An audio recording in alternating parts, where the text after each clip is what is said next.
Alright guys, I'm back.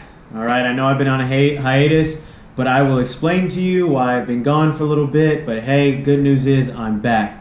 While I talk to and explain to you what's been happening over the last couple weeks while I've been gone, in this corner over here, I'll be posting videos and pictures and all kinds of stuff that have been happening over the last couple weeks just to give you guys some visuals while I talk and hopefully don't bore you. So, anyways, here we go.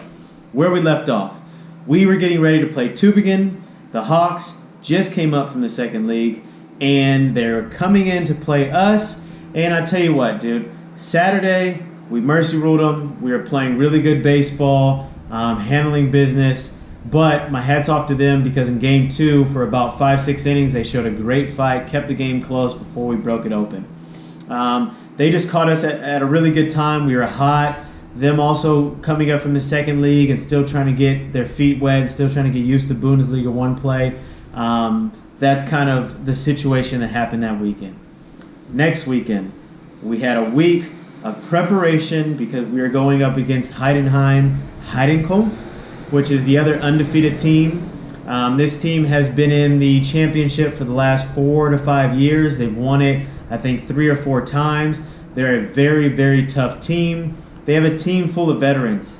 They have a bunch of guys that have played national team, have played professional in the States, have played college in the States, so they have a lot of experience.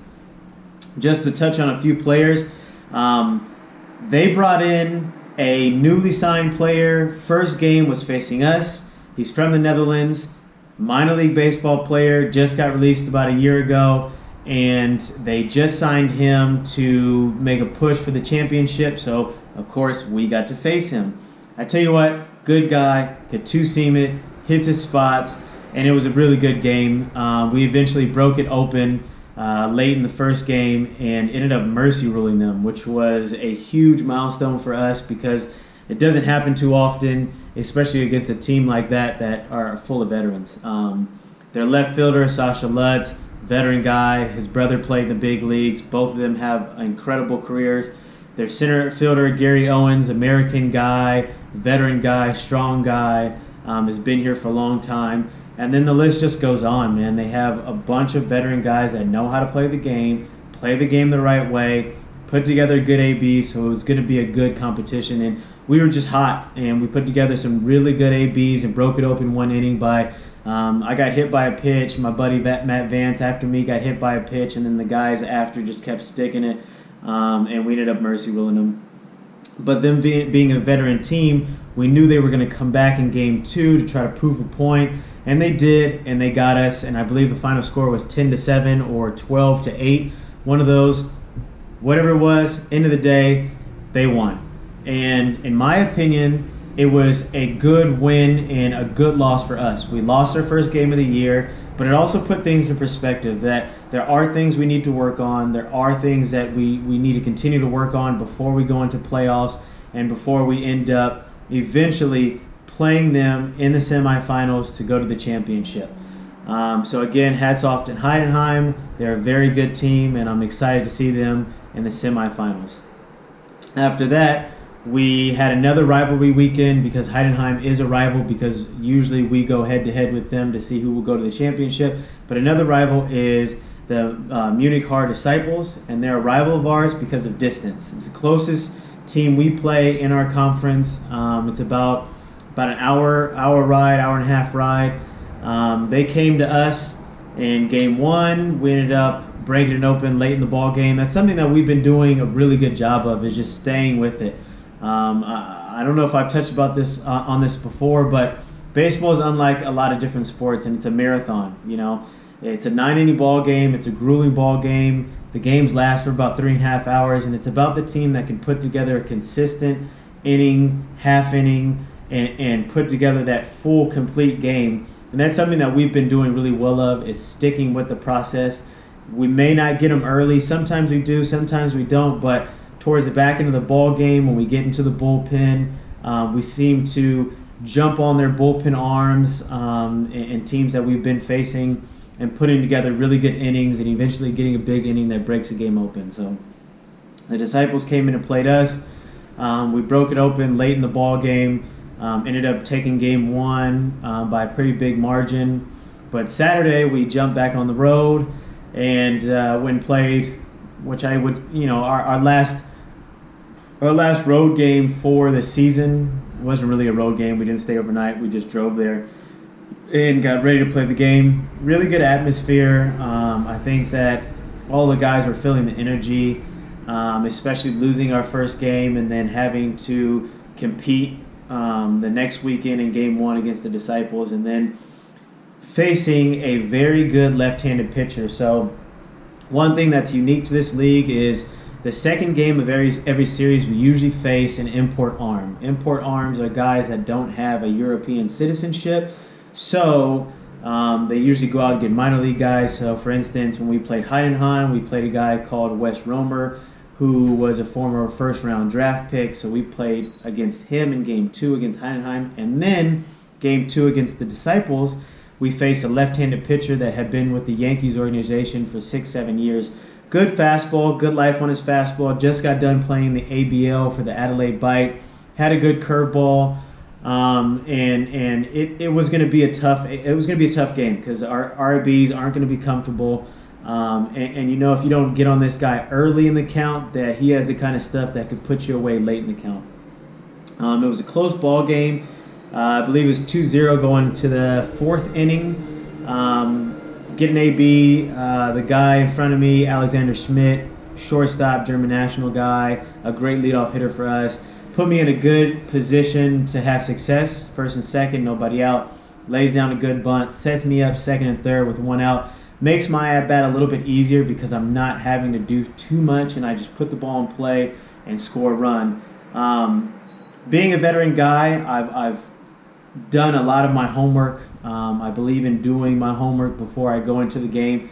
Did my homework on the guy. I saw that in previous games with men in scoring position, he doubled up, tripled up, quadrupled up on his breaking ball, which is pretty much his money pitch. So got into my AB, was kind of hunting fastball in that situation. First pitch, throws the curveball, and instantly with my homework and having a veteran mindset, I sat on the second pitch curveball.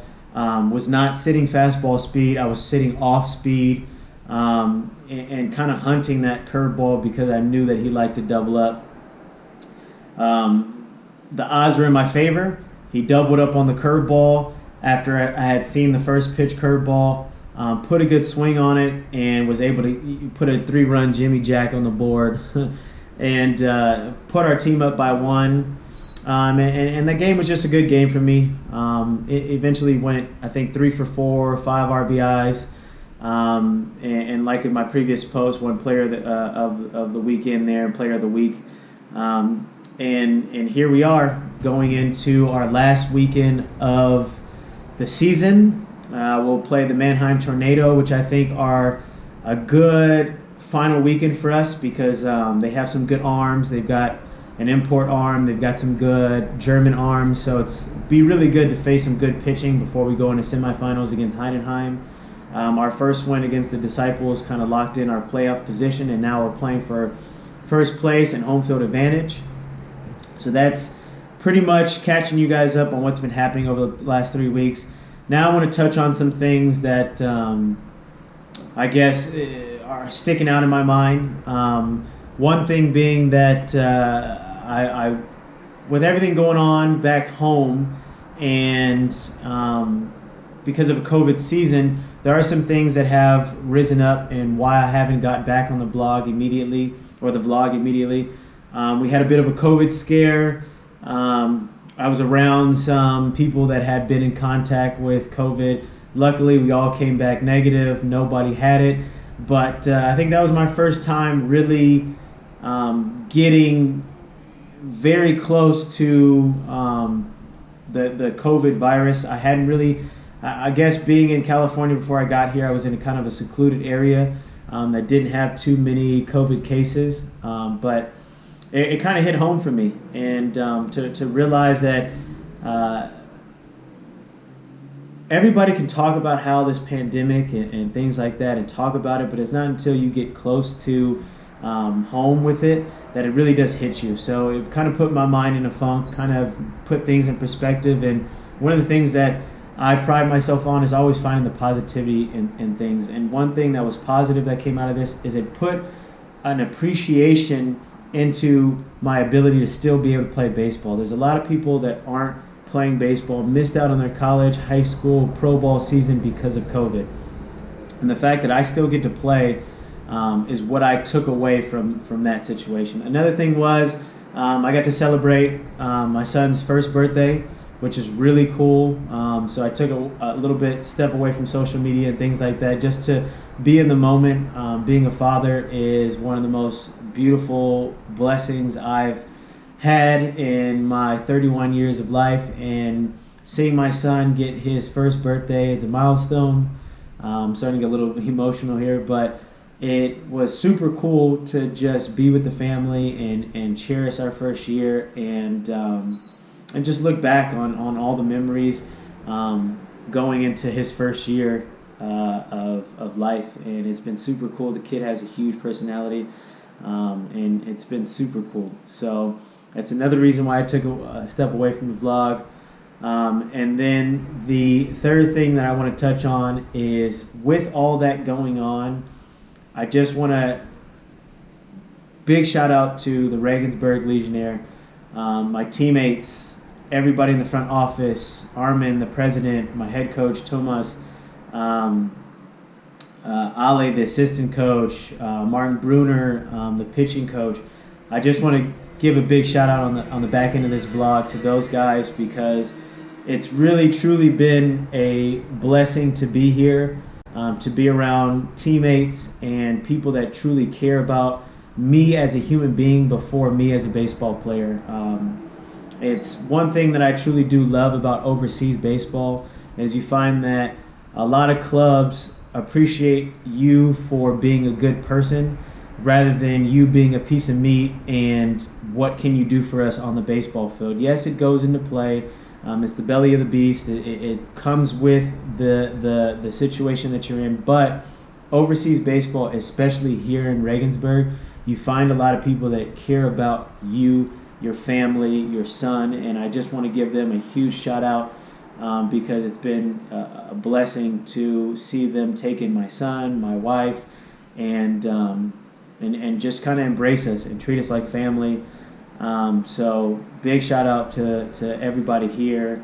Renee, a guy who's been a part of growing Regensburg and does all these great photos that I've been posting. So I don't want to miss anybody. I'm sorry if I missed you, but just know that I am thinking about you guys. I do appreciate you guys, and I just want to say thank you. So there we are.